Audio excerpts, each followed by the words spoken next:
नमस्कार, good morning, शुभ प्रभात। मैं हृदय मिश्रा आप सभी का स्वागत करता हूं डिकोड एग्जाम के इस डेली करंट अफेयर्स प्रोग्राम में। कैसे हैं आप सभी लोग? आई होप आप सभी लोग अच्छे होंगे, अपनी पढ़ाई को बहुत ही बेहतर ढंग से कर रहे होंगे। देखिए, आज है आपके सामने 9 मई और आज की कुछ महत्वपूर्ण करंट अफेयर पर हम लोग चर्चा करें, लेकिन उसके पहले आप सभी लोगों से रिक्वेस्ट है कि प्लीज वीडियो को आप सभी लोग ज्यादा से ज्यादा शेयर कर दीजिएगा ताकि इसका बेनिफिट आप सभी लोगों को मिलता रहे। और एक बात ध्यान रखिएगा, सुबह सुबह 8 बजे आपकी क्लास आती है और आपको हर दिन जो है इस क्लास को क्या है देखना है, किसी भी कीमत पे आपको छोड़ना नहीं है। मैंने कई बार आपसे कहा है कि आप अगर इस क्लास को देखेंगे, ना सिर्फ आपका करंट अफेयर्स का कंटेंट रेडी होगा, बल्कि इसके साथ साथ में आपके जो भी कंटेंट स्टैटिक वाला पोर्शन होगा वो भी आपका रेडी होगा। अभी आप जानते होंगे कि जो है आपका पेट का एग्जाम होने वाला है, तो पेट में भी जो है आप इसका फायदा उठा सकते हैं। जीके का पूरा सेक्शन इसमें कवर हो जाएगा। और अभी उत्तराखंड पीसीएस का भी फॉर्म आ गया है, तो अगर आपके तैयारी लेवल के ठीक ठाक है तो आप चाहें तो उत्तराखंड पीसीएस का फॉर्म फिलअप कर सकते हैं। ये भी आप लोग चाहें तो कर सकते हैं। ठीक है, चलिए तो आइए बिना देरी के आज के सेशन को हम लोग स्टार्ट करते हैं और देखते हैं कि क्या कुछ है। लेकिन उसके पहले हम लोग करेंगे रिवीजन लास्ट डे का। ओके, चलिए। अगर मेरी वॉइस किसी को थोड़ा सा लाउडली लग रही हो तो प्लीज अपने वॉल्यूम को थोड़ा सा स्लो कर लीजिएगा। मेरी है तेज थोड़ा सा, ठीक है, आप कम कर लीजिएगा, नहीं तो फिर मामला गड़बड़ हो जाएगा। ठीक है, चलिए। एक लड़की का फोन आया मेरे पास, बोले सर पापा मेरे आपके वीडियो देख रहे थे, कह रहे थे कौन चिल्ला के बोल रहा है। तो मैंने कहा वॉल्यूम स्लो करना चाहिए, बदनामी क्या करा रहे हो। तो वॉल्यूम अपना क्या करिएगा, थोड़ा सा स्लो कर लीजिए। किसी किसी के फोन का स्पीकर नहीं अच्छा होता है तो और वो लाउडली करता है और एकदम से फट की आवाज आती है, तो ये बैलेंस कर लीजिएगा अपने आप अकॉर्डिंग। ठीक है, क्योंकि मेरे वाला वॉल्यूम तो नहीं हो पाता, एक दिन मैं कम करता हूं, अगले दिन फिर से वैसे हो जाता है, क्या करूं, मजबूरी है। सो अपने वॉल्यूम को थोड़ा सा आप लोग क्या करिएगा, डाउन कर लीजिएगा। ठीक है, चलिए रिवीजन करेंगे। रिवीजन से एक बात मैं फिर से कह दे रहा हूं, अभी जितना समय आपके पास शेष है उसमें आपको सबसे इंपॉर्टेंट जो चीज करनी है वो रिवीजन ही करनी है, ना सिर्फ करंट अफेयर्स की बल्कि करंट अफेयर्स के साथ साथ में आपको जो अन्य सेगमेंट का भी। और एक क्वेश्चन और बहुत बार आ रहा है कि सर कितने महीने का करंट अफेयर पढ़ें, ये क्वेश्चन बार आ रहा है, सर कितने महीने का करंट अफेयर पढ़ें। तो एक बात ध्यान लीजिएगा, 7 से 8 महीने का, ठीक है, करंट अफेयर्स आपका पूरी तरीके से क्या होना चाहिए, रेडी होना चाहिए। ठीक है, 7 to 8 मंथ्स। लेकिन इसके साथ साथ में आप लोग सेफ जोन में रहने के लिए आप लोग 1 साल के यानी कि 1 ईयर के करंट अफेयर्स को भी देख लीजिएगा। और इस 1 ईयर के करंट अफेयर्स में एक चीज आपको और ध्यान रखनी है, वो ये कि जो भी गवर्नमेंट के प्रोग्राम, ठीक है, जो भी प्रोग्राम एंड पॉलिसीज होती हैं उन सभी को आपको क्या करना है, अच्छे से करना है। यानी कि जो भी प्रमुख योजनाएं होती हैं उनको आपको अच्छे से देखना है, क्योंकि कई बार क्या होता है आपके एग्जाम में प्रोग्राम एंड पॉलिसी से प्रश्न जो है पूछ लिया जाता है। तो मैं आपसे पूरी अपेक्षा रखता हूं कि आप इसको जरूर करेंगे। ठीक है, चलिए आइए बिना देरी के अब सेशन को हम लोग स्टार्ट करते हैं। नंबर 1, संचार मंत्री ज्योतिरादित्य सिंधिया के द्वारा नई दिल्ली में 6 मई को 22वें भारतीय टेलीकॉम 2025 का उद्घाटन किया गया है। और संस्कृति मंत्रालय ने हांगकांग के सोथबी ऑक्शन हाउस से पवित्र पिपरहवा अवशेषों की नीलामी रोकने के लिए कड़े कदम उठाए हैं। और ये आप जानते हो, कल मैंने आपको बताया था कि ये दरअसल क्या है कि 1898 में भगवान बुद्ध से समेत पिपरहवा स्तूप से निकले इन अवशेषों का ऐतिहासिक और आध्यात्मिक महत्व, स्पिरिचुअल महत्व है, अपने आप इंपॉर्टेंस है। इसीलिए सरकार ने इसको जो है इस नीलामी को रोकने का प्रयास किया। और कल मैंने आपसे कहा था कि आप लोग क्या करिएगा, आप लोग बौद्ध धर्म को ठीक से पढ़ लीजिएगा। भाई साहब, पढ़ लिया होगा तो कल्याण हो जाएगा, नहीं पढ़े होंगे तो आपका नुकसान होगा। ठीक है, मैं बार आपसे कहता हूं कि अगर आप मेरी बातों को मान के चलेंगे तो आपके जो है नजरों में कौन नजर आएगा, मैं नजर आऊंगा। कहां पे, एग्जामिनेशन हॉल में। जब आप परीक्षा दे रहे होंगे तो आपको एक एक बात मेरी याद आएगी, हृदय सर ने ये पॉइंट कहा था पढ़ने के लिए, ऐसे कहा था, वैसे कहा था। मैं फिर से आपसे मैं हाथ जोड़ के करबद्ध निवेदन करता हूं, प्लीज एक बार के लिए मेरी बातों को मानिए, जो मैं कहता हूं उस पर काम प्लीज जरूर किया करिए। ठीक है, चलिए आइए आगे बढ़ते हैं हम लोग सीधे तौर पर।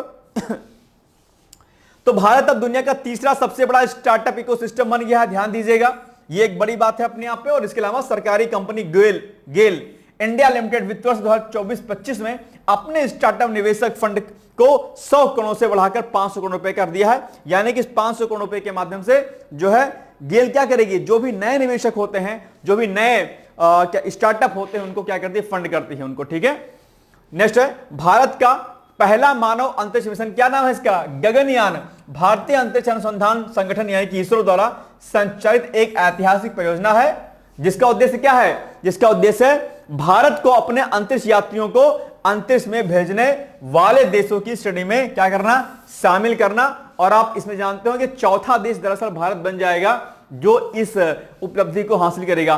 3 देश भाई साहब कौन से हैं, या 2 देश है, बताओ चौथा बनेगा देश या तीसरा बनेगा। मैंने कल आपको इसको बताया था कि भारत इस श्रेणी में जो है किस नंबर का देश बन जाएगा। मैं आपसे अपेक्षा करता हूं कि आप मुझे कमेंट करके बताएंगे कि सर आपने ये कल बताया था। अगर आप मुझे बताते हैं तो मुझे पूरा यकीन हो जाएगा कि आप शिद्दत के साथ जो है पूरे मनोयोग के साथ क्लास को देखते हैं। ठीक है, तो जरा मुझे बताइएगा। और ये गगनयान मिशन भाई साहब इंपॉर्टेंट है, और ये गगनयान मिशन आपके ना सिर्फ आपके प्री के लिए इंपॉर्टेंट है बल्कि ये आपके मेंस के प्रोस्पेक्टिव से भी इंपॉर्टेंट है। प्लीज आप मेरी बातों को अवॉइड मत किया करिए। मैंने कहा कि ये मेंस के लिए इंपॉर्टेंट है, दैट मींस कि गगनयान मिशन पर आपके पास कम से कम 150 से 200 शब्दों में आपके पास नोट्स रेडी हो जाना चाहिए। और चैट जीपीटी के माध्यम से, गूगल के माध्यम से आप इसको सर्च कर लीजिए गगनयान मिशन को, बहुत सारा डेटा आपके सामने, बहुत सारा मैटर रेडी हो जाएगा। उसको फट से आप क्या करिए, लिख लीजिए। अगर नोट्स बनाने में दिक्कत होती है आपको, आप उस कंटेंट को कॉपी कीजिए, वर्ड फाइल में क्या करिए, पेस्ट कर लीजिए। वर्ड फाइल में आप 4, 5, 6 वर्ड फाइल बना लीजिए अलग अलग। नोट्स बनाने का तरीका बता रहा हूं, तुरंत ऑन स्पॉट सुन लीजिए ध्यानपूर्वक, नहीं तो फिर कहोगे सर जी ऐसा नहीं वैसा, कैसा नहीं कैसा। चलिए देखो, फॉर एग्जाम्पल के लिए आपने गूगल पर कोई कंटेंट क्या किया, सर्च किया फॉर एग्जाम्पल के, ठीक है। अब आपने गूगल पर सर्च किया, माना कि आपने यही सर्च कर लिया, क्या कहते हैं, गगनयान मिशन। ठीक, गगनयान मिशन को आपने सर्च कर लिया। जैसे ही आप सर्च करेंगे आपके सामने बड़ा सा मैटर रेडी हो आ जाएगा। ठीक, आपने क्या काम किया, इस मैटर को क्या किया, आपने कॉपी किया। क्या किया, कॉपी किया, और अपने फोन में, लैपटॉप में, जहां भी वर्ड फाइल का एप्लीकेशन जो है डाउनलोड कर लीजिए। ठीक है, ये वर्ड फाइल भाई साहब आपके फोन में चल जाता है, अगर ना पता हो आपको तो। ठीक है, ध्यान रखिएगा, वर्ड फाइल डाउनलोड कीजिएगा, आईडी बना लीजिएगा। तो अब क्या करिएगा, ये वर्ड फाइल है, इसको ओपन कीजिएगा और यहां पर क्या करिएगा, इस कॉपी किए गए मैटर को क्या करिएगा, पेस्ट कर लीजिएगा। तो ये सारा कंटेंट कहां पर आ जाएगा, यहीं पर आपके आ जाएगा। और इसी फोल्डर में आप जो है अलग अलग फाइल बना लीजिए, जीएस पेपर फर्स्ट की file, second file, third file, fourth paper, जीएस4, जीएस5, जीएस6, अलग अलग फोल्डर बना लीजिएगा। तो जो भी मैटर जीएस के अलग अलग उससे लगेगा कि यार ये वाला मैटर जीएस पेपर फर्स्ट का है, सेकंड का है, थर्ड का है, करंट अफेयर्स का है। ठीक है, करंट अफेयर्स का एक अलग से फाइल बना लीजिएगा। तो बस यहीं पर कॉपी कीजिएगा, यहां पर क्या कर लीजिएगा, पेस्ट कर लीजिएगा। जब ये 50-60 पेज हो जाए आपका मैटर रेडी, तो इसी को क्या करिएगा, सेंड करिएगा। सेंड करने पर आपके सामने 2 ऑप्शन पूछेगा कि आप फाइल को किस में सेंड करना चाहते हैं, वर्ड फाइल में या पीडीएफ में। आप लिखिएगा सर पीडीएफ में सेंड करना चाहते हैं। पीडीएफ में आप अपने ही व्हाट्सएप नंबर पर सेंड कर लीजिएगा और इसी पीडीएफ को क्या करिएगा, प्रिंट आउट निकाल लीजिएगा। आपके पास नोट्स रेडी हो गया, नहीं लिखना पड़ेगा। ये क्या है, स्मार्ट तरीका भाई साहब। ठीक है, ये सब काम किया करो आप लोग, नहीं करते हो तो क्या कीजिएगा। ये तरीका मैंने आपको बता दिया, अगर आपको लगता है कि सही बताया सर ने तो आप इसको कर लीजिए। ठीक है, कोई दिक्कत तो नहीं भाई साहब। चलिए आगे बढ़ते हैं। अब जब आप ये पीडीएफ नोट्स निकाल लेंगे तो इसी में आप जो है पेन से कुछ और भी नोट कर सकते हैं, कोई दिक्कत नहीं है। बात समझ आ गई। चलिए आगे बढ़ते हैं आप लोग। विश्व अस्थमा दिवस हर साल मई माह के पहले मंगलवार को मनाया जाता है। और ये भाई साहब वर्षा कल हो गया, इसमें फिर से गलती होगी, वर्ष होगा। वर्ष 2025 में यह 6 मई को मनाया जाता है, मतलब मनाया गया इस बार। ठीक है, मनाया गया। ठीक है, वर्ष 2025 का विषय है make inhaled treatments accessible for all, यानी कि सभी के लिए इनहेल्ड उपचार सुलभ बनाएं। ठीक है, ध्यान रखिएगा। ऑपरेशन सिंदूर कल मैंने आपको बताया था कि भारतीय सेना द्वारा मई 2025 में पाकिस्तान के आतंकी ठिकानों को जो है निशाना बनाया गया था, 9 स्थानों को निशाना बनाया गया था। आज भी हम लोग इस पर क्वेश्चन करेंगे ऑपरेशन सिंदूर पर। चलिए नेक्स्ट है ग्लोबल विंड रिपोर्ट 2025। एक रिपोर्ट है जो ग्लोबल विंड एनर्जी काउंसिल द्वारा जारी की गई है। यह रिपोर्ट 2025 में वैश्विक पवन ऊर्जा उद्योग की स्थिति और भविष्य की संभावनाओं का विश्लेषण करते हैं। और आप जानते होंगे भविष्य जो है किस पर आधारित है, भविष्य जो है रिन्यूएबल एनर्जी रिसोर्सेज पर ही आधारित है। बिकॉज ऑफ जो आपके नॉन रिन्यूएबल रिसोर्सेज होते हैं वो क्या हैं, एक दिन क्या होंगे, समाप्त हो जाएंगे, ये लिमिटेड हैं। ठीक है, और इससे क्या होता है, पॉल्यूशन भी होता रहता है। इसलिए सरकार के साथ साथ, यानी कि भारत सरकार के साथ साथ में वैश्विक पटल पर, यानी कि ग्लोबली जो है अगर आप देखेंगे तो पाएंगे कि जो है रिन्यूएबल एनर्जी रिसोर्सेज पर बहुत व्यापक स्तर पर काम कर रहा है। इसके अलावा आप यह भी जानते होंगे वर्ष 2070 तक जीरो कार्बन एमिशंस का भी लक्ष्य रखा गया है। यह प्रश्न भी आपके एग्जाम के लिए क्या है, इंपॉर्टेंट है, इसलिए इसको भी आप लोग क्या करिएगा, याद रख लीजिएगा। ठीक है ना। चलिए ये सारी चीजें आपके लिए क्या बहुत महत्वपूर्ण है। चलिए कल के प्रश्न का उत्तर नवंबर 2025 में प्रधानमंत्री नरेंद्र मोदी को किस देश के द्वारा द ऑर्डर ऑफ एक्सीलेंस से सम्मानित किया गया था? बहुत इंपॉर्टेंट क्वेश्चन है। प्रधानमंत्री मोदी को, राष्ट्रपति को, दो ऐसे व्यक्ति हैं जिनको अलग अलग देशों के द्वारा जो जो सम्मान दिए गए होंगे उनकी एक लिस्टिंग कर लीजिएगा। और एग्जाम के पहले मैं आपसे वादा करता हूं कि जितने भी कंटेंट आपके हैं, महत्वपूर्ण युद्धाभ्यास हो गया आपका, महत्वपूर्ण जो है आपके दिवस हो गए, महत्वपूर्ण अन्य जो पर्यावरणीय जानकारियां हैं वो हो गई, ये सारी चीजें आपको एग्जाम के पहले आरओके कराई जाएंगी और यही सेम चीजें पीसीएस के एग्जाम के पहले भी कराई जाएंगी। तो निश्चिंत रहिएगा, आपको मैटर करंट अफेयर्स का कम नहीं रहेगा। शर्त इतनी सी है कि आप इस पर काम कीजिएगा प्लीज, बस ये आपको फोकस करना है, राइट। चलिए, ये हो गया आपका भैया क्या, गुयाना हो गया। गुयाना ने जो है इनको ये सम्मान से सम्मानित किया था, ठीक है। चलिए अब आते हैं हम आज के पहले नंबर के टॉपिक पर। नंबर का टॉपिक पहला क्या है? भविष्य विभाग की स्थापना भी हाल ही में हरियाणा सरकार ने एक नए विभाग के अंतर्गत भविष्य विभाग की स्थापना की घोषणा की है, जिसको डिपार्टमेंट ऑफ फ्यूचर, ठीक है। भविष्य विभाग ये जो है हरियाणा सरकार के द्वारा किया गया है।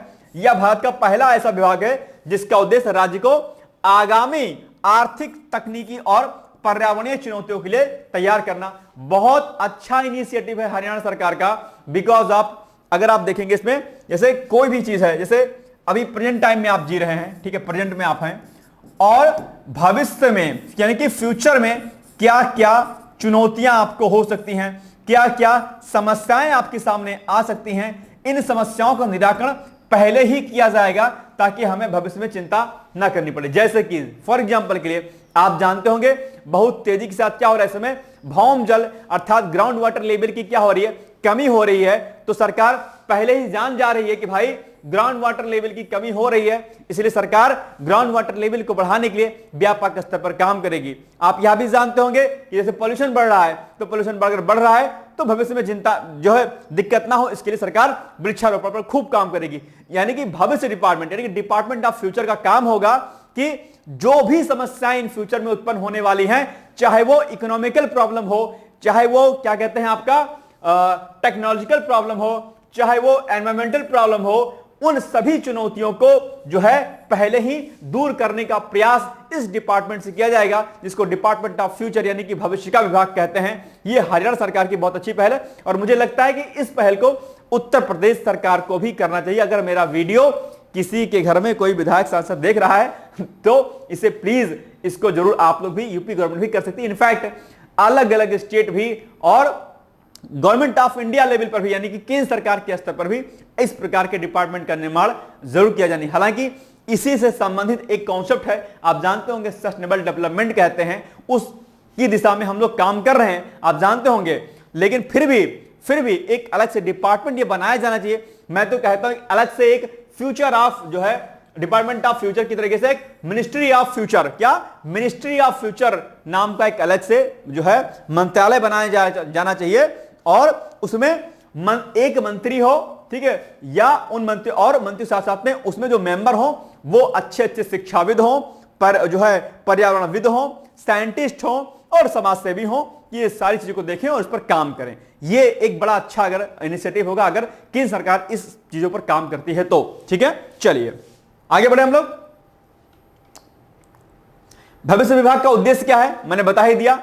रणनीतिक थिंक टैंक यानी कि यह विभाग एक रणनीतिक थिंक टैंक के रूप में कार्य करेगा जो जलवायु परिवर्तन, क्लाइमेट चेंज, कृत्रिम बुद्धिमत्ता यानी कि आर्टिफिशियल इंटेलिजेंस, स्वचालन और आर्थिक लचीलापन जैसे क्षेत्रों पर ध्यान केंद्रित करेगा। बड़ी अच्छी बात है। इन सारे मुद्दों पर कहा था तकनीकी बातों पर ध्यान रखेगा, तो ये सारी चीजों पर ध्यान रखेगा। नीति निर्धारण विभाग का कार्य अन्य सभी विभागों को नीतिगत सिफारिशें प्रदान करना है और समय के साथ उनकी क्षमता बढ़ाने के लिए भी काम करना होगा। यह भी इसका क्या है उद्देश्य है। प्रमुख नियुक्ति जो इसमें होगी, अमन पी कुमार आईएएस 2021 बैच के हैं, उन्हें भविष्य विभाग का आयुक्त, क्या आयुक्त यानी कि कमिश्नर और सचिव भी इनको नियुक्त किया गया है। तो अब ये फैक्ट आपके एग्जाम पूछ सकता है कि जो डिपार्टमेंट ऑफ फ्यूचर बनाया गया है उसमें आयुक्त किसको बनाया गया है, तो अमनीत पी कुमार आईएएस है 2001 बैच के, उनको बनाया गया है। इसके अलावा डॉक्टर आदित्य दाहिया ये 2011 बैच के आईएएस ऑफिसर है, उन्हें विभाग का निदेशक जो है नियुक्त किया गया है। तो ये दो नियुक्तियां जो हैं आपको याद रखनी हो सकता है आपके एग्जाम ये पूछ ले यहां पे, ठीक है। बढ़िया क्वेश्चन है ना। चलो आगे बढ़ते हैं हम लोग। तो हाल ही में किस राज्य के द्वारा भविष्य विभाग की स्थापना की गई है? बहुत ही आसान सा है, जल्दी से मुझे बताइए, फट से जरा उत्तर दीजिए मुझे, किस विभाग, अभी किस राज्य के द्वारा हाल ही में डिपार्टमेंट ऑफ फ्यूचर की स्थापना की गई है? जल्दी से कमेंट करके मुझे बताओ, फटाफट जल्दी से। यू हैव 1 मिनट टाइम, ठीक है, चलो बताओ। देखते हैं कितना ध्यान से आप सुन रहे हो, समझ रहे हो।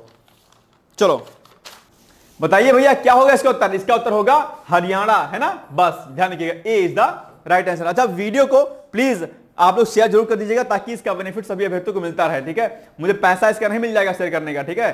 तो ये आप लोग ध्यान दीजिएगा कि आप लोग इसको शेयर जरूर कर दीजिएगा, ठीक है? ए इज द राइट आंसर। चलिए,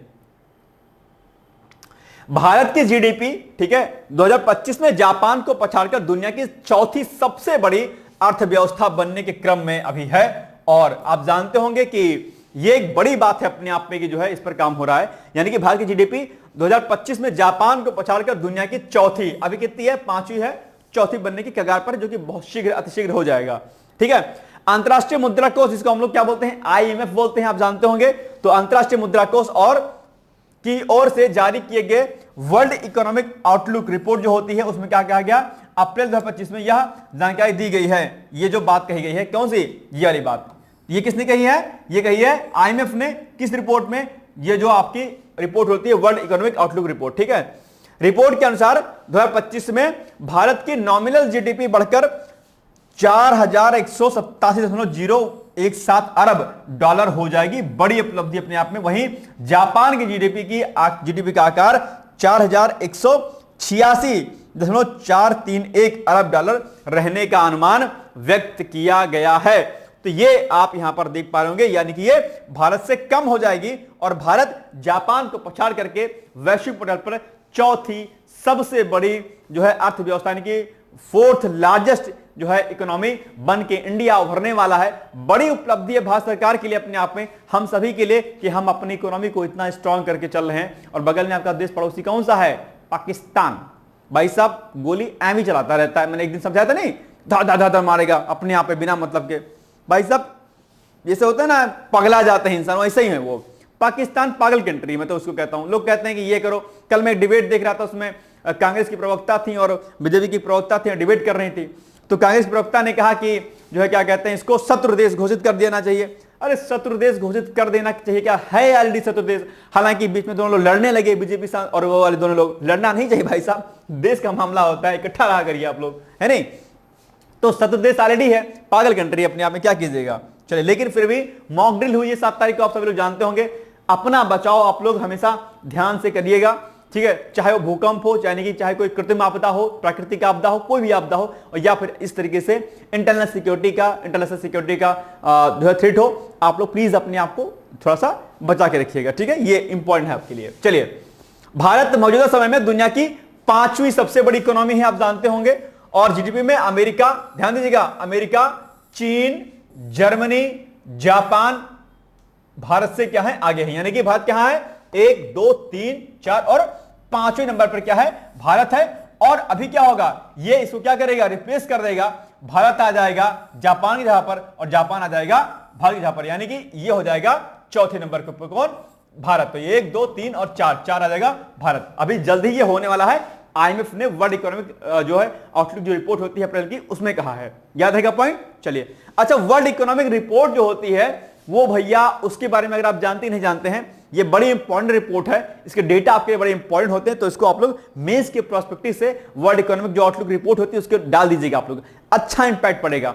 जो भी बड़ी बड़ी रिपोर्ट्स होती हैं, ठीक है, तो उनके जो है क्या कहते हैं डेटा को, उनके रिकमेंडेशंस को आप लोग क्या करिए, अपने मुख्य परीक्षा में, अपने निबंध में लिखा करिए। बड़ा अच्छा इसका इंपैक्ट पड़ेगा। प्लीज इस बात को ध्यान से सुनिएगा, इसको लिख लो कि हृदय सर ने ये बात बोली है, ठीक है? चलिए, नेक्स्ट है, आईएमएफ के अनुमानों के अनुसार आने वाले वर्षों में भारत जर्मनी को पछाड़कर दुनिया की तीसरी सबसे बड़ी अर्थव्यवस्था भी बन जाएगा। 2027 तक भारत की अर्थव्यवस्था $5 ट्रिलियन के आंकड़े को पार कर सकती है और इस दौरान जीडीपी का आकार जो है 5069.47 अरब डॉलर रहने का अनुमान व्यक्त है। तो ये और भी यहां पर बातें इस दौरान कही गई है कि भैया क्या क्या हिसाब किताब रहने वाला, सारा डेटा यहां पे लिखे हैं, आप चाहें तो इसको एक बार पढ़ लीजिएगा, ठीक है? चलिए आगे बढ़ते हैं। आईएमएफ के अनुमानों में कहा गया है कि दुनिया की 2 सबसे बड़ी अर्थव्यवस्थाएं अमेरिका और चीन 2025 के साथ आने वाले करीब एक दशक तक अपनी रैंकिंग बरकरार रख सकते हैं, यानी कि ये लगातार रखे रहेंगे भैया बड़ी अर्थव्यवस्थाओं के रूप में। लेकिन चलो कोई बात नहीं, एक दिन आएगा जब हम चीन और अमेरिका को पछाड़ करके विश्व की नंबर 1 अर्थव्यवस्था बन जाएंगे। वह दिन दूर नहीं है, बस कर्म करते जाइए, फल आपको मिलेगा। ठीक है, चलिए बाकी सब डेटा आप एक बार देखिएगा। ठीक है, चलिए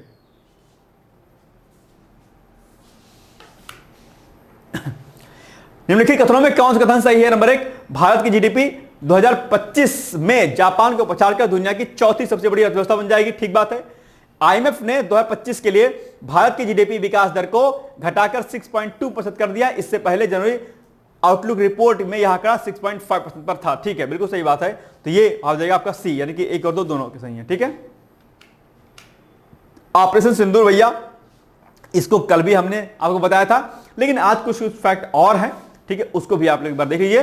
तो आतंकी हमला हुआ और उसके बाद जो है 7 तारीख को हमारे यहां मॉकड्रिल होनी थी, लेकिन उसके पहले ही सरकार ने जो है पाकिस्तान के 9 इलाकों को जो है क्या कर दिया, अटैक कर दिया, वहां पर सीमा के अंदर क्रॉस के बिना, यानी कि भारत में रह करके ही अटैक कर दिया गया।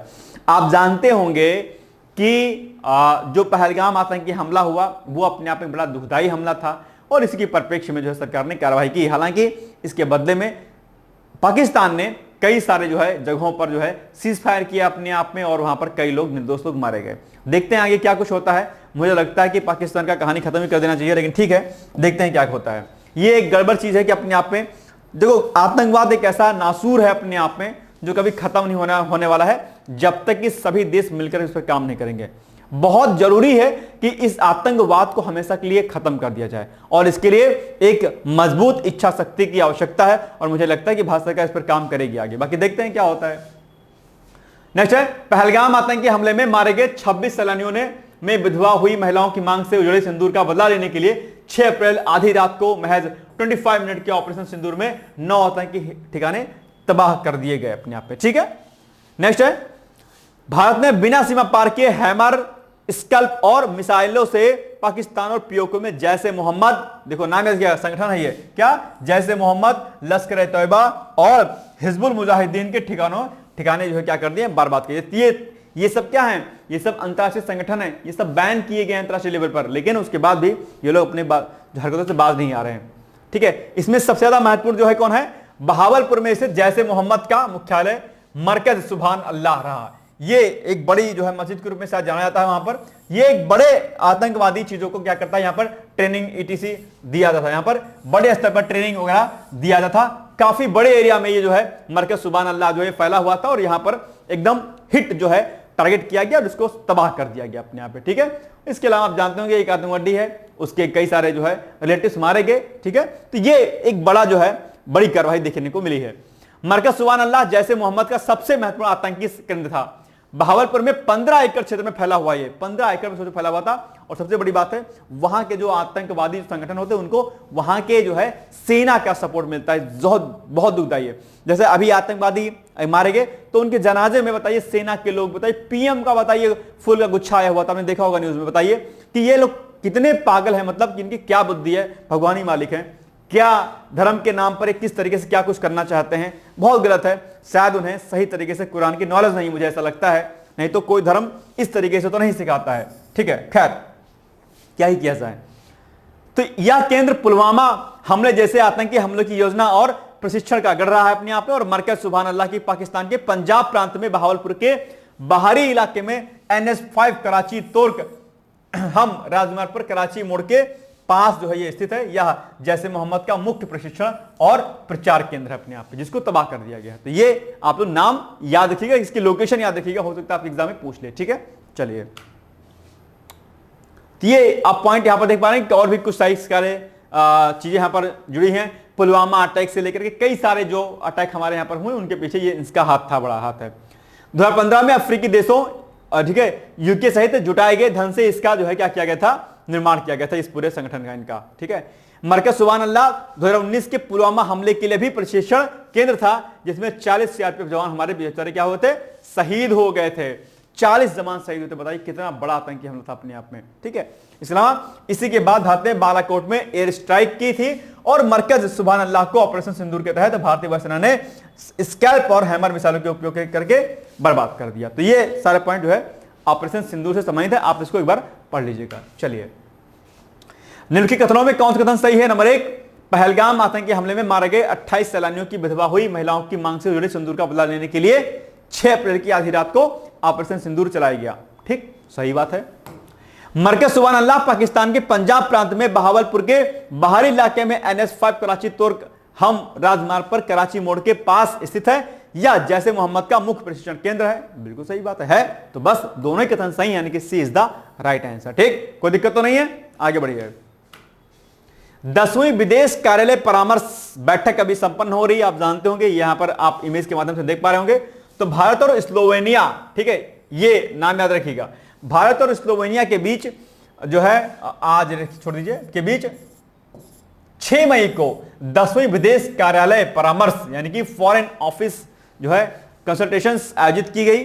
ठीक है, और इस बैठक में भारत की ओर से विदेश मंत्रालय के सचिव तन्मय लाल ने प्रतिनिधित्व किया, जबकि स्लोवेनिया की ओर से विदेश और यूरोपीय मामलों की मंत्रालय में राज्य सचिव कौन है? मार्को स्तुचिन ने भाग लिया। और इस दौरान दोनों देशों ने राजनयिक संबंधों, व्यापार, निवेश, विज्ञान और तकनीक, डिजिटलाइजेशन, आर्टिफिशियल इंटेलिजेंस, अंतरिक्ष रक्षा, कृषि यानी कि अलग अलग मुद्दों पर जो है आपसी संपर्क और सहयोग बढ़ावा देने पर चर्चा की गई। भैया किस तरीके से हम आर्टिफिशियल इंटेलिजेंस में मिलकर काम कर सकते हैं, किस प्रकार से हम लोग टेक्नोलॉजी के क्षेत्र में काम कर सकते हैं, पर्यावरण के क्षेत्र में काम कर सकते हैं, ठीक है, इंफ्रास्ट्रक्चर को डेवलप करने के लिए काम कर सकते हैं। तो ये सारे मुद्दों पर यहां पर इसमें चर्चा की गई। आल्सो ट्रेड को लेकर के भी इस पर चर्चा की गई है। ठीक है, चलिए,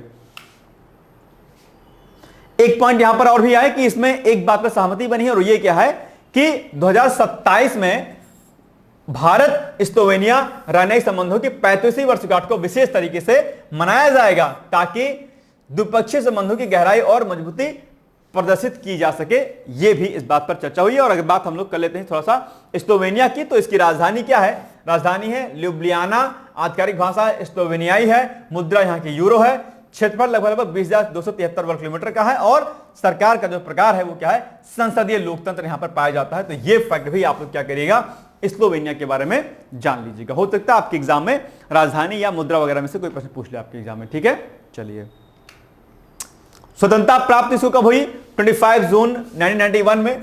EU सदस्यता उसको मिला 2004 से, और ये नाटो सदस्यता भी इसको मिली हुई 2004 से। तो ये दो फैक्ट आपके लिए क्या है? बहुत इंपॉर्टेंट है। ठीक है, चलिए, अच्छा, नाटो क्या होता है भैया? जरा बताओ मुझे, नाटो क्या है? नाटो क्या है? बताओ जरा, नाटो क्या होता है? मुझे कमेंट करके बताइए, या फिर आपने 2 कॉपी जो बनाई हुई है, जिसमें से पहली कॉपी आपकी जो टास्क वाली होमवर्क वाली है, उसमें आज ही नाटो के बारे में जानकारी एकत्रित कर लीजिएगा प्लीज। ये मेरा आपसे क्या है? करबद्ध निवेदन है, हम्बल रिक्वेस्ट है मेरा आपसे। क्या नाटो के बारे में आप लोग प्लीज जो है क्या करिए? पढ़ लीजिए। NATO is very very most important. ठीक है, तो आप लोग से रिक्वेस्ट है कि पढ़िएगा इसको। चलिए, स्लोवेनिया के संदर्भ में लिखित कथनों में से कौन सा कथन सही है? नहीं है, सही नहीं पूछा है। नंबर 1, भारत और स्लोवेनिया के बीच आज हटा दीजिएगा, के बीच 6 मई को 10वीं विदेश कार्यालय परामर्श आयोजित की गई। ठीक है, बिल्कुल सही बात है, की गई। और इसकी मुद्रा किसकी? स्लोवेनिया की मुद्रा डॉलर है। क्या ये सही कथन है? नहीं सही है, ये कथन आपका रॉन्ग है। आप कहेंगे सर क्यों रॉन्ग है? रॉन्ग इसलिए है क्योंकि इसकी मुद्रा क्या है? यूरो है। क्या है? यूरो है। आप कहेंगे सही में सर? क्या बिल्कुल सही में, देख लो भैया, ये देखो मुद्रा क्या है? यूरो है। ठीक है, तो क्या पूछा है? कौन सा कथन सही नहीं है? सही नहीं है। मैं बार बार आपको इस बात के लिए मैं आपको नोटिस करवाता हूं कि ये शब्द आप लोग प्लीज अपने वहां पर ध्यान दीजिएगा। ठीक है, ये क्या है? ये नहीं है। ठीक है, क्या है? नहीं है। सही है नहीं पूछा है, सही नहीं है यानी कि रॉन्ग स्टेटमेंट आपसे पूछता है। तो रॉन्ग क्या है? इसकी मुद्रा डॉलर है, ये रॉन्ग है क्योंकि इसकी मुद्रा क्या होती है? यूरो होती है। तो बस 2 बी वाला कथन आपका हो जाएगा सही। बस हो गया काम। भारत और यूनाइटेड किंगडम के बीच एक बड़ा आर्थिक समझौता जो है अभी संपन्न हुआ है, आप जानते होंगे, और ये एक बड़ा आर्थिक समझौता है। प्रधानमंत्री मोदी ने 6 मई को घोषणा की कि भारत और यूके ने एक महत्वाकांक्षी और परस्पर लाभकारी मुक्त व्यापार समझौता, जिसको हम लोग फ्री ट्रेड एग्रीमेंट, जिसको हम लोग FTA के नाम से भी जानते होंगे, इसके बारे में मैंने लास्ट डे क्वेश्चन भी बताया था आपको। FTA को सफलतापूर्वक पूरा कर लिया है। उन्होंने इसे ऐतिहासिक उपलब्धि बताया कि भैया अब एफटीए पर साइन हो गया, कोई दिक्कत नहीं, ठीक है। कि इसका नाम क्या, फ्री ट्रेड एग्रीमेंट एफटीए, ठीक है।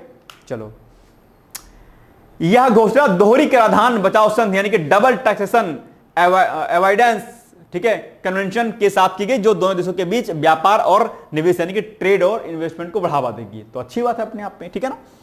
यह घोषणा, अच्छा 2 बार हो गया क्या, ये हो गया 2 बार, इसको एक बार हटा दीजिए, इसको हटा दीजिए, ठीक है। चलो, ये 2 बार हो गया है।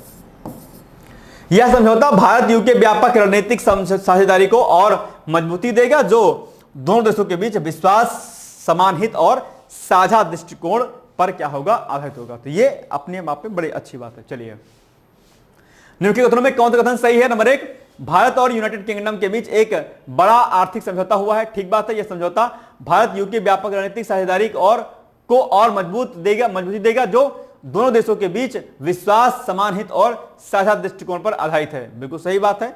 तो दोनों कथन क्या देगा, सही, यानी कि सी इज द राइट आंसर, ठीक। केंद्र सरकार ने केंद्रीय जांच ब्यूरो के निदेशक प्रवीण सूद के कार्यकाल को बढ़ा दिया, यानी कि अभी हाल ही में सीबीआई की बैठक हुई, सीबीआई को लेकर के नए निदेशक को नियुक्त करने को लेकर के बैठक संपन्न हुई थी, लेकिन निर्णय यह लिया गया कि जो आपके अभी वर्तमान में जो निदेशक थे उन्हीं के कार्यकाल को बढ़ा दिया जाएगा 1 साल तक के लिए, ठीक है। उनका नाम क्या है, प्रवीण सूद है, ठीक है। तो केंद्र सरकार ने केंद्रीय जांच ब्यूरो यानी कि सीबीआई के निदेशक कौन है, प्रवीण सूद के कार्यकाल को 1 वर्ष तक के लिए बढ़ाने का फैसला किया गया है। यह निर्णय कैबिनेट की नियुक्त समिति यानी कि एसीसी द्वारा अनुमोदित किया गया है। प्रवीण सूद का वर्तमान कार्यकाल 25 मई 2025 को क्या कर दिया गया था, मतलब समाप्त होना था, लेकिन अभी क्या कर दिया गया, 1 साल के लिए यानी कि 24 मई 2026 तक के लिए विस्तारित कर दिया गया। अब ये 1 साल तक और तक काम करेंगे, ठीक। चलिए, प्रवीण सूद ने 25 मई 2023 को 2 साल की अवधि के लिए सीबीआई निदेशक का पद ग्रहण किया था, लेकिन अब 1 साल उनका और बढ़ जाएगा। प्रवीण सूद जी कर्नाटक कैडर के 1986 बैच के भारतीय पुलिस सेवा यानी कि आईपीएस अधिकारी हैं और सीबीआई निदेशक के रूप में नियुक्ति से पहले वह कर्नाटक के पुलिस महानिदेशक यानी कि डीजीपी के पद पर कार्यरत थे। पहले कहां थे, ये डीजीपी थे अपने आप में, ठीक है। चलिए आगे, 1964 में हिमाचल प्रदेश के कांगड़ा जिले में जन्मे सूद ने दिल्ली के भारतीय प्रौद्योगिकी संस्थान यानी कि आईआईटी से सिविल इंजीनियरिंग में डिग्री प्राप्त की और मात्र 22 वर्ष की आयु में वह भारतीय पुलिस सेवा में शामिल हो गए। मात्र 22 ईयर में, सोचो कितनी बड़ी बात होती है, आईपीएस बन गए।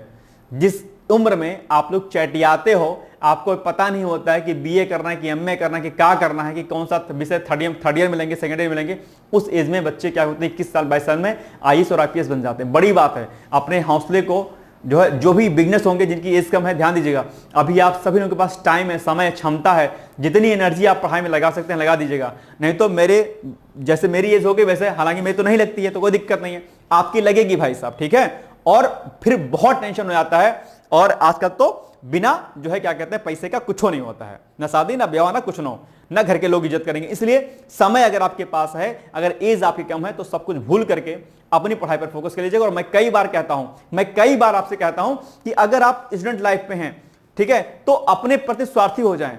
आप जॉब करते हैं, आपकी शादी होगी तो भी आप अपने प्रति स्वार्थी हो जाएं। अगर आपको जॉब चाहिए तो गवर्नमेंट जॉब, अदरवाइज कोई बात नहीं है। जब तक आप अपने बारे में स्वार्थ भाव नहीं रखेंगे ना, तब तक कुछ नहीं होगा। आज फला दीदी की शादी है, फला दोस्त की शादी है, उनके गर्लफ्रेंड की शादी है, फला है, वो भाग गई, वो ले गई, उनको ये हो गया वो हो गया, इन चक्रों में पड़ेंगे तो कुछ भी हासिल आपको नहीं होगा। ये समय बहुत बहुत आवश्यक है। एक बात ध्यान रखिएगा, हमारे वर्तमान से हमारे भविष्य का निर्माण होता है। वर्तमान को जितना संजो लेंगे, वर्तमान को जितना बचा लेंगे, उतना ही भविष्य आपका सुंदर, सुखद और सुनहरा होगा। डिपेंड आपके ऊपर करता है कि वर्तमान को आप समय को गंवा देते हैं, टाइम पास कर देते हैं, चटिया लेते हैं, या फिर कुछ अन्य काम में लगा करके अपने को किसी जगह पर फिट कर लेते हैं। Totally depend upon you. जैसे एग्जाम्पल के लिए कई बार गलतियां होती हैं, जैसे कि क्या हुआ, मैंने पीएचडी ज्वाइन किया और पीएचडी ज्वाइन करने के बाद मैंने पीएचडी छोड़ दिया। दिमाग में तक कूड़ा भरा हुआ था, उस टाइम जोश था एकदम, बिना मतलब कि ये कर लेंगे वो कर लेंगे, लेकिन नहीं कर पाया, भटक गया बीच में, ठीक है। गाइड करने वाला ओवरऑल कोई नहीं था। पीएचडी मैंने छोड़ दिया। अब जो है लगभग 4-5 साल के बाद से फिर से पीएचडी करने का सोचा, तो अब जो है क्या कहते हैं, अब करेंगे। तो अगर कोई गाइड करने वाला होता समय के साथ, तो चीजें अब तक कब तक जो है, आज के 4-5 साल पहले ही डॉक्टर लग गया होता, लेकिन नहीं लगा। क्यों? कहीं ना कहीं गाइड करने वाला कोई नहीं था, और शायद समय की इंपॉर्टेंस को मैं शायद नहीं समझ पाया उस लेवल पे। ठीक है। हालांकि जीवन में भटकाव नहीं था, लेकिन एक कहीं ना कहीं चीजें गलती थी। यही बात मैं आपसे कहना चाहता हूं कि जीवन में कुछ करना है, कुछ बेहतर करना है, अपने समय को गंवाइएगा नहीं। जो करना है अभी करना है, बाद में कुछ भी नहीं होगा। आप मेल हैं या फीमेल हैं, अपने बात को ध्यान रखिएगा।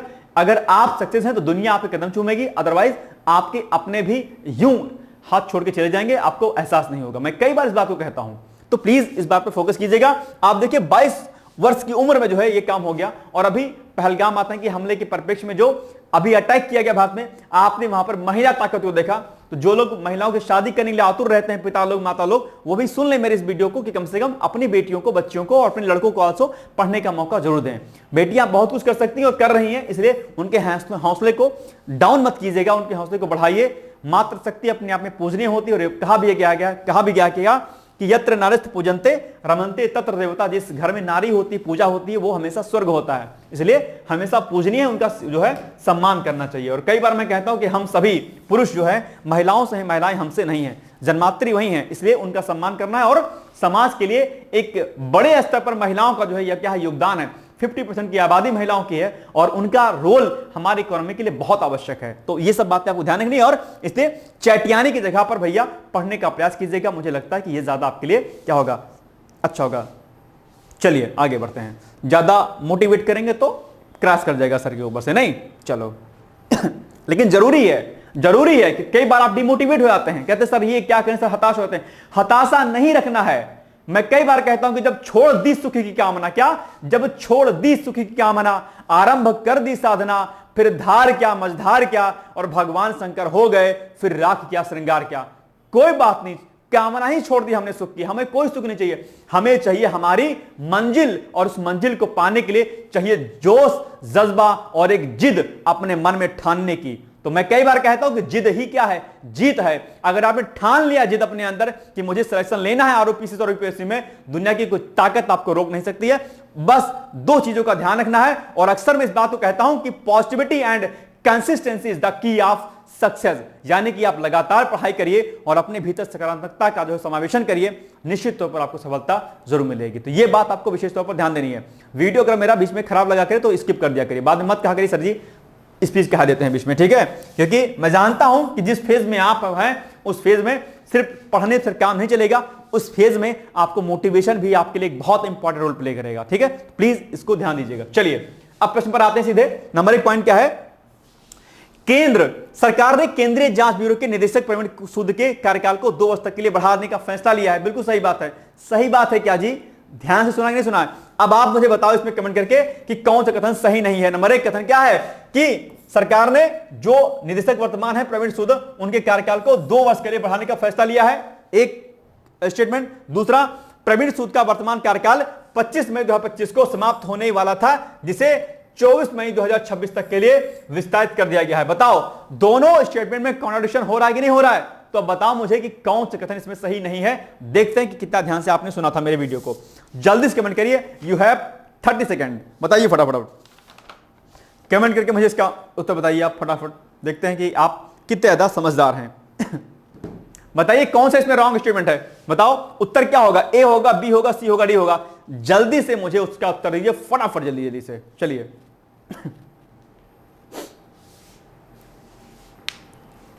क्या होगा इसका उत्तर?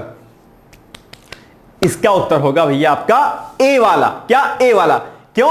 क्योंकि 2 साल के लिए इनका कार्यकाल नहीं बढ़ाया गया है, 1 साल के लिए बढ़ाया गया है ना भाई। ये देखो यहीं पे तो लिखा है 24 मई 2026 तक के लिए। तो अभी मई तो चल रहा है, 25 मई को कार्यकाल खत्म हो रहा था, तो मई से लेकर के जो है मतलब इस मई से लेकर के अगले मई तक तो 1 साल हो गया, बस काम खत्म। तो बस ए इज द राइट आंसर, यानी कि ए वाला कथन, एक वाला क्या है रॉन्ग है, तो ए इज द राइट आंसर। ठीक, चलिए। केंद्रीय मंत्रिमंडल ने आईटीआई के लिए राष्ट्रीय योजना के उन्नयन और कौशल विकास के लिए राष्ट्रीय उत्कृष्टता केंद्रों की स्थापना को मंजूरी दे दी है। यह प्रश्न भी आप लोग क्या करिएगा, देख लीजिएगा अच्छे से। यानी कि कौशल प्रधानमंत्री नरेंद्र मोदी की अध्यक्षता में केंद्रीय मंत्रिमंडल ने औद्योगिक प्रशिक्षण संस्थान, इसको क्या बोलते हैं, आईटीआई बोलते हैं। बहुत सारे स्टूडेंट्स आईटीआई कर लेते हैं और फिर उसके बाद लोको पायलट वगैरह और बाकी कई सारे वैकेंसीज में भाग लेते हैं। आईटीआई जब शुरू हुआ तब बहुत अच्छी बात थी अपने आप में, ठीक है। और अगर आपने आईटीआई नहीं किया तो कर भी सकते हैं, अभी भी कर सकते हैं। इससे आप लोको पायलट वगैरह में वैकेंसी में आप जो है एलिजिबल हो जाएंगे, ठीक है। तो ये आईटीआई के लिए राष्ट्रीय योजना के उन्नयन और कौशल विकास के लिए 5 राष्ट्रीय उत्कृष्टता केंद्रों की स्थापना को मंजूरी दे दी है अभी हाल ही में। यह योजना 1000 सरकारी आईटीआई को हब में अपग्रेड करने और 5 राष्ट्रीय कौशल प्रशिक्षण संस्थानों की क्षमता बढ़ाने पर ध्यान केंद्रित करेगी। तो ये बात आपको क्या करना है, ध्यान देना। National scheme for ITI and 5 national centres of excellence for skilling, ठीक है, ये यहां पर पॉइंट लिखे हैं, आप इसको पढ़ लीजिएगा, ठीक है। चलिए, इनमें अन्य संस्थानों में कौशल विकास के लिए 5 राष्ट्रीय उत्कृष्टता केंद्रों की स्थापना भी शामिल होगी। इन प्रतिष्ठानों को 2024-25 और 2025-26 के बजट के तहत की गई घोषणा के अनुसार केंद्र प्रायोजित योजना के रूप में 60,000 करोड़ रुपए के परवे के साथ लागू किया जाएगा।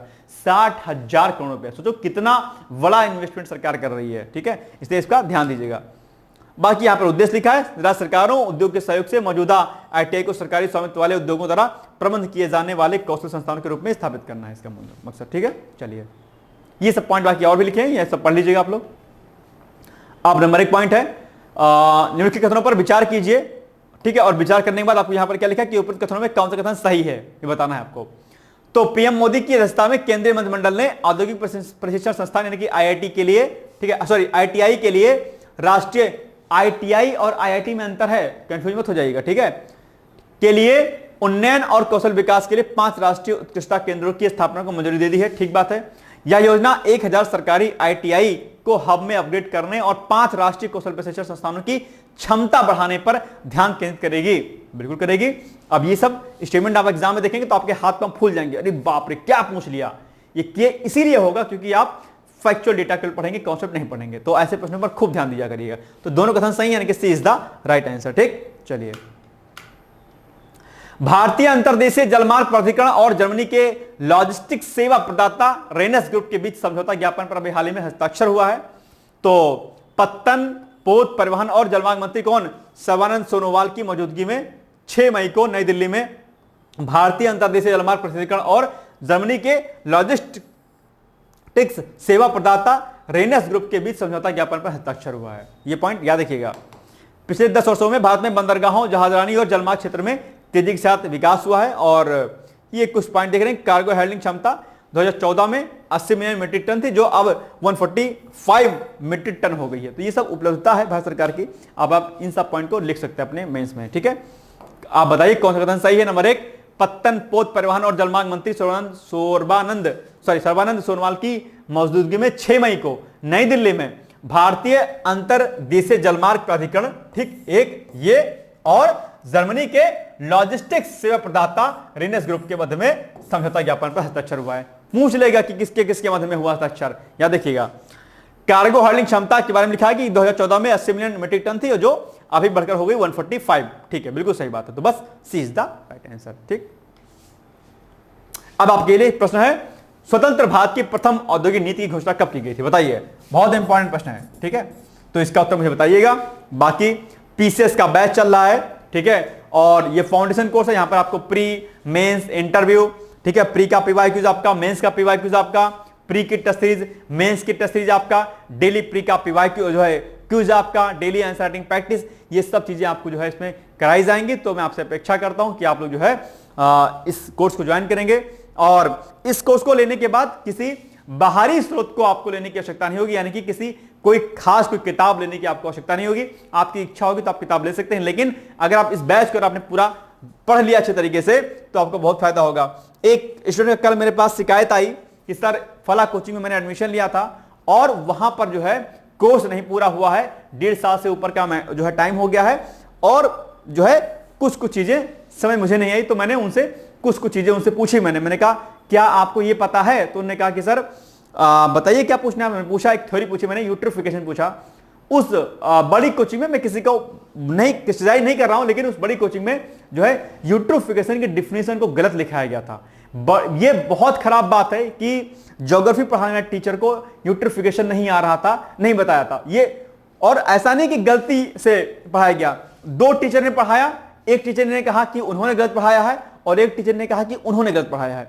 ये जो चीजें हो रही हैं कोचिंग संस्थान में, बहुत गलत बात है। एक योग्यता मुझे लगता है जरूर तय करनी चाहिए, एक क्वालिफिकेशन जरूर तय करनी चाहिए कि भाई ये चीज जरूरी है, ठीक है।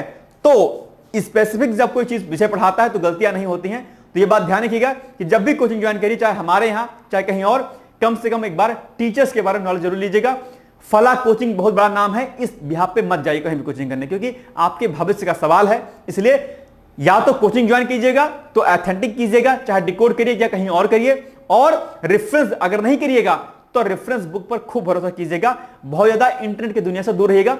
इंटरनेट पर कोई भी पढ़ाने चला आता है, कुछ भी पढ़ा के चला जाता है, इसलिए ध्यान दीजिएगा कि इस किताबों पर सहारा ज्यादा आपका होना चाहिए। ये मेरा व्यक्तिगत आपको जो सलाह है, आप मानिएगा। बाकी डिकोड एग्जाम पर अगर आप ज्वाइन करना चाहते हैं बैच को, तो आप ये कॉन्टैक्ट नंबर यहां पर मेंशन है 866044099201, इस पर आप मुझसे संपर्क कर सकते हैं। व्हाट्सएप पर पीसीएस 2025 लिख करके आप मुझे भेज दीजिएगा, आपको कॉल आ जाएगी और आप अपनी क्वेरी कर सकते हैं। ठीक है, ध्यान दीजिएगा, ये आपके लिए क्या है, बहुत ही इंपॉर्टेंट चीज है, और मुझे पूरी उम्मीद है कि आप इस बात को मेरे क्या है समझेंगे, और उसके बाद जो है समझने के बाद मेरी बात को जो है आप लोग मानेंगे और इसके बाद बैच लेंगे। इसमें सीसैट आपका, हिंदी और ये सारी चीजें जो है अलग से आपको मेंशन की जाएंगी। इसमें कोई भी ऐसा चीज नहीं रहेगा जो आपसे जो है क्या रहेगा, छूट जाएगा। तो मैं आपसे अपेक्षा करता हूं कि आप इस बैच को ज्वाइन करेंगे और अपने कोर्स को लेंगे। ठीक है, तो ये आप लोग करिए। इसके अलावा आर के बहुत सारे कोर्सेज चल रहे हैं, ठीक है, उसके लिए भी आप इस नंबर पर क्वेरी कर सकते हैं। चलिए अब बताइए, एक क्वेश्चन आपके लिए, सहकारी संघवाद यानी कोऑपरेटिव फेडरलिज्म क्या है?